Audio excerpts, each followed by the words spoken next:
E aí, essa era a minha segunda pergunta, na verdade. Porque, vamos lá. Eu tenho...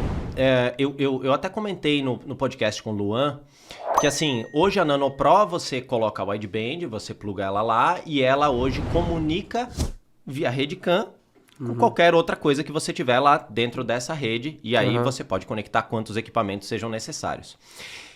Um equipamento que eu usei há muitos anos atrás e que eu achei muito bacana era um reloginho da PLX, tá?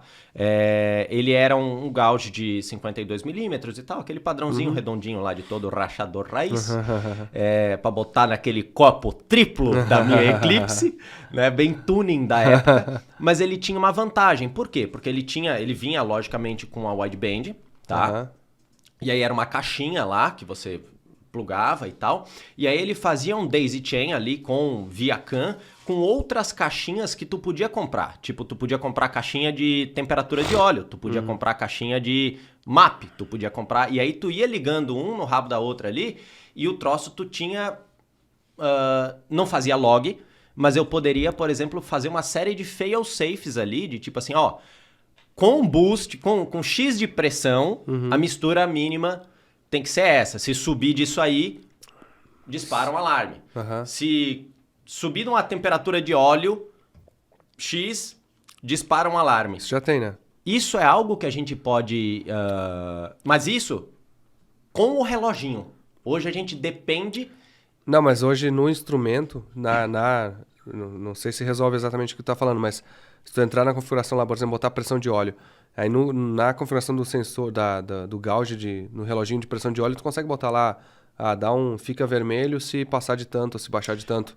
Isso aí sim, mas eu dependo de ter uma FT recebendo numa entrada branca um PS10 ali e tal, de pressão de óleo e tudo mais. Quer Isso dizer, aí eu já consigo fazer. Um módulo analógico CAN, por exemplo. A gente poderia esperar, por exemplo, uma entrada analógica CAN para conectar sensores ali, para conseguir fazer, por exemplo, porque daí a Nano Pro seria um produto que abriria para um range de consumidores, que é onde hoje eu que mexo muito com injeção original também, de tipo, pô, tu tem um projeto hoje num TTRS, tu tem num, sei lá, mas aí, X. aí eu vou te falar o seguinte, e se ela comunicasse via OBD? Também, mas é que o OBD às vezes ele não consegue pegar e os sensores originais também não são tão bons, mas a conexão com o OBD ajudaria muito, porque você tem hoje maps que são muito bons e muito confiáveis via OBD. Sim. Você tem, basicamente hoje todos os carros de injeção direta têm wideband de fábrica, embora que a Nano já tenha a dela lá para ser uma redundância. Mas, por exemplo, se a gente quisesse... Eu tô só extrapolando aqui, né?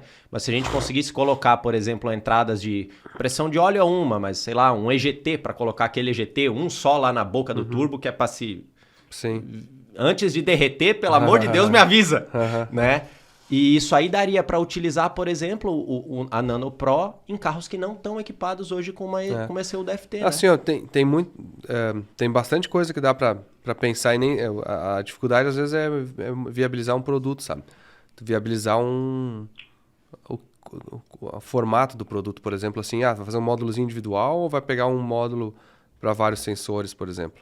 Porque aí seria quase um expansor de entradas, entendeu? Tipo como hoje tem, por exemplo, o EGT CAN, né? Exato, botar um EGT CAN com ela, por exemplo. Isso. E aí seria algo que, por exemplo, daria até para conseguir fazer algum tipo de coisa nesse sentido. Dá para estudar. Daria uma outra seria uma outra utilização. Bom, fica aí a sugestão ali pro pessoal, porque abre para um mercado que hoje até poderia comprar a Nano Pro, mas seria muito legal de ter mais entradas, sensores maneiras ali, de mostrar, né? É. Com certeza. Mas enfim, fica a ideia.